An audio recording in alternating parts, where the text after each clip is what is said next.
Assalamu alaikum устаз. Рабита деген эмне? Рабита деген балдар бул ошол байланыш деген сөз. Байланыш деген сөз. Бул эми тасаввуфтун бир ислахаттары балдар. Тасаввуфта ошол рабита, тасаввуру шайх деген маселелер бар. Буну кээ бир машайхтар, кээ бир адамдарга илаж үчүн колдонгон.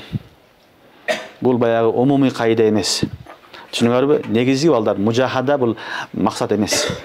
Мужахада, тасаввуру шайх, рабита бул максат эмес. Максат ибадат. Максат зикируллах. Аллахтын зикири. Бул нерселер ошол зикирге жардам бериши мүмкүн.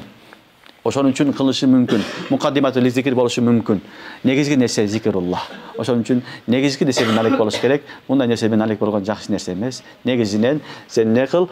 Зикирди бекем бол. Аллахтын зикириге бекем бол. Ошол зикир ибадат, зикир менен алек болуш керек. Тасаввуру шайх, рабита деген маселелер менен көптүлө алек болуштун кажети жок. Бул бардыгына бирдей каралбайт. Бул ошондой кээ бир инсандарга гана, баягы зехини бир жерде турбаган, васвасада калган адамдарга гана уламалар илаж үчүн чыгарган нерсе. Бул бардыгына бирдей вазифа кылынбайт. Түшүнүктүүбү? Негизги вазифа бул Аллах Тааланын зикири, Кур'ани Карим, истигфар, тооба.